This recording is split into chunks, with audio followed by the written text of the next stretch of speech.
Bienvenidos a este video tutorial. Mi nombre es Miguel Esteves y estoy trabajando con mi compañero Noé Osuna, y en este video vamos a hablar sobre lo que es la programación en C++.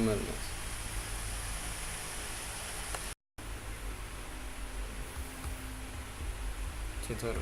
No. Hola a todos, sean bienvenidos a este canal. El día de hoy les voy a hablar sobre lo que es la programación en lenguaje C++. Pero antes vamos a definir lo que es la programación, ¿sí? La programación es el proceso de tomar un algoritmo y codificarlo en una notación, lenguaje de programación, de modo que pueda ser ejecutada por una computadora. Aunque existen muchos lenguajes de programación y muchos diferentes tipos de computadoras, el primer paso para la necesidad de tener una solución es un algoritmo. Sin un algoritmo no puede haber un programa. Las ciencias de la programación no son el estudio de la programación. La programación, sin embargo, es una parte importante de lo que hace un científico de la computación. La programación es a menudo la manera en la que creamos una representación para nuestras soluciones. Por tanto, esta representación es un lenguaje, y el proceso de crearla se convierte en una parte fundamental de la disciplina. Los algoritmos describen la solución a un problema en términos de los datos requeridos para representar el caso del problema y el conjunto de pasos necesarios que puede reproducir para el resultado pretendido. Los lenguajes de programación deben suministrar un modo notacional para representar tanto el proceso como para los datos. Para este fin, los lenguajes suministran estructuras de control y de los tipos de datos. Las estructuras de control permiten que los pasos algorítmicos sean representados de una manera conveniente pero sin ambigüedades. Si nosotros introducimos el código de una forma no correcta o en la que la computadora no lo lea, el programa no se va a poder ejecutar. A la hora de compilar va a marcar un error. Como mínimo, los algoritmos requieren estructuras que lleven a cabo procesamiento secuencial, selección para toma de decisiones e iteraciones para control repetitivo. Siempre y cuando el lenguaje proporcione estas instrucciones básicas, esto puede ser usado para la representación de un algoritmo.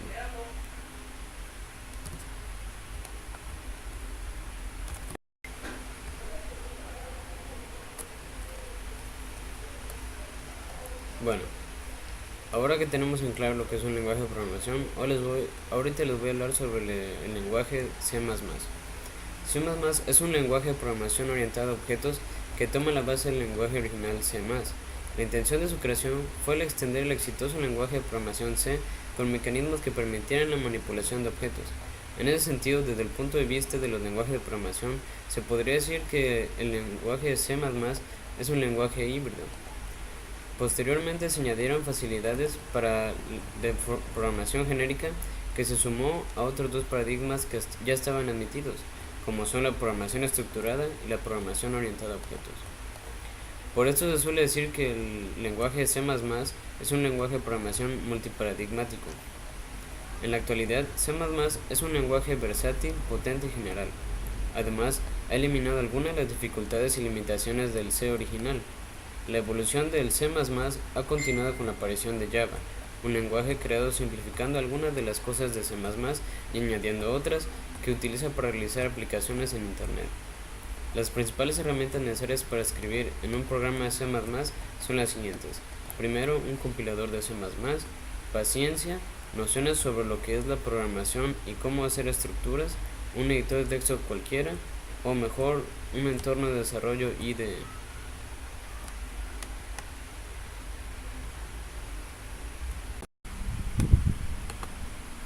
Bueno, ahora voy a hablarles sobre cómo declarar una variable en C++.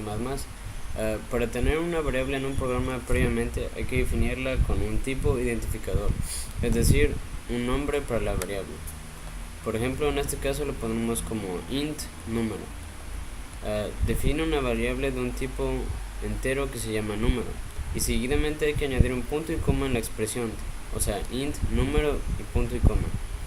El punto y coma transforma la expresión en una instrucción que se ejecutará en el programa. Cuando se llegue a ella, el programa reservará un espacio de memoria, según el tipo de variable, para poder escribir y leer valores. Por lo tanto, la fórmula general es símbolo de menor, tipo, símbolo mayor, símbolo menor identificador, símbolo mayor o símbolo de menor, punto y coma, símbolo mayor. Esto lo llamamos declaraciones de variables en C y C++. Todas las variables se deben declarar antes de su uso, si no se va a producir un error a la hora de la compilación y este no podrá ejecutarse. A continuación les muestro aquí un programa sobre cómo debería quedar más o menos. Este es un programa básico como el que está en la pantalla.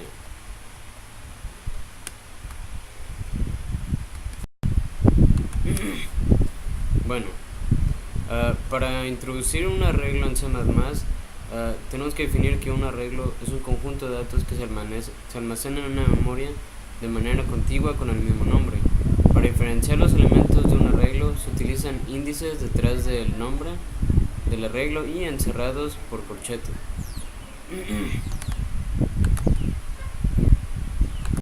Los ciclos for son lo que se conoce como estructuras de control de flujo cíclicas o simplemente estructuras cíclicas.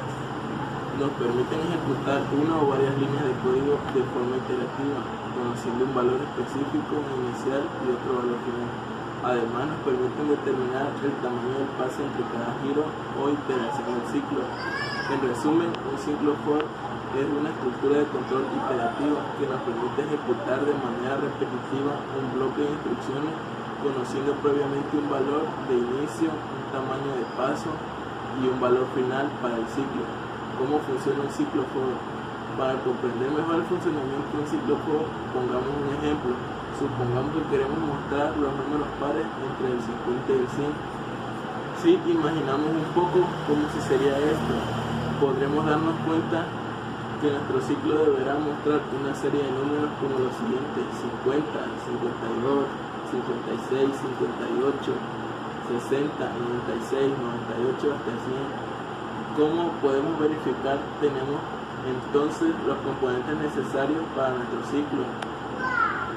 Tenemos un valor inicial que sería el 50, tenemos también el valor final que sería el 100 y tenemos un tamaño de paso que funciona un ciclo web. Para comprender mejor el funcionamiento de un ciclo web, pongamos un buen ejemplo. Imaginemos que por un motivo queremos pedirle a un usuario una serie de números cualquiera y que solo dejaremos de hacerlo cuando el usuario ingrese un número mayor a 100. Como vemos, aquí no podremos utilizar un ciclo for, pues no tenemos ni idea de cuándo el usuario le va a ocurrir ingresar un número mayor a 100. Es algo indeterminado para nosotros. Sin embargo, el ciclo web nos permite ejecutar una acción de forma infinita hasta que se cumpla alguna condición específica. En nuestro caso sería que el número ingresado sea mayor a 100, de modo que si el usuario nos ingresa de manera sucesiva los siguientes números: 1, 50, 99, 49, 21, 30 o 100, nuestro número programa no finalizará, pues ninguno de estos números es mayor que 100. Sin embargo, si nos ingresará el número 300, el programa finalizará inmediatamente. Los ciclos de while son una estructura de control cíclica, los cuales nos permiten ejecutar una o varias líneas de código de forma repetitiva sin necesidad de tener un valor inicial e incluso a veces sin siquiera conocer cuándo se va a dar un valor final. Hasta aquí son similares a los ciclos while. Sin embargo, un ciclo de while nos permite añadir cierta ventaja adicional, y esta consiste que nos da la posibilidad de ejecutar primero el bloque de instrucciones antes de evaluar la condición necesaria. De este modo, los ciclos de while son más efectivos para algunas situaciones específicas. En resumen, un ciclo de while es una estructura de control cíclica que permite ejecutar de manera repetitiva un bloque de instrucciones sin evaluar de forma inmediata una condición específica, sino evaluándola justo después de ejecutar por primera vez el bloque de instrucciones. ¿Cómo funciona un ciclo de while? Imaginemos entonces que por algún motivo queremos pedirle a un usuario una serie de números cualquiera y que solo dejaremos de hacerlo cuando el usuario ingrese en un número mayor a 100. Como vimos anteriormente, Esto se puede hacer por medio de un ciclo Well, pero vamos ahora a ver cómo lo podemos hacer usando un ciclo de Well, mejorando así un poco nuestro algoritmo, invitando ciertos comandos tal como se dijo en el ciclo Well. En efecto, aquí estamos en la situación de no tener ni idea de cuando al usuario se le va a ocurrir ingresar un número mayor que 100, pues es algo indeterminado para nosotros. Sin embargo, el ciclo Well y efecto el do Well nos permite ejecutar cierta acción de forma infinita hasta que se cumpla alguna condición específica. En nuestro caso, sería que el número ingresado sea mayor a 100, de modo que si el usuario nos ingresa de manera sucesiva los siguientes números 1, 50, 99, 21, 30, 100, nuestro programa no finalizará, pues ninguno de estos números es mayor que 100. Sin embargo, si nos ingresará el número 300, el programa finalizará inmediatamente.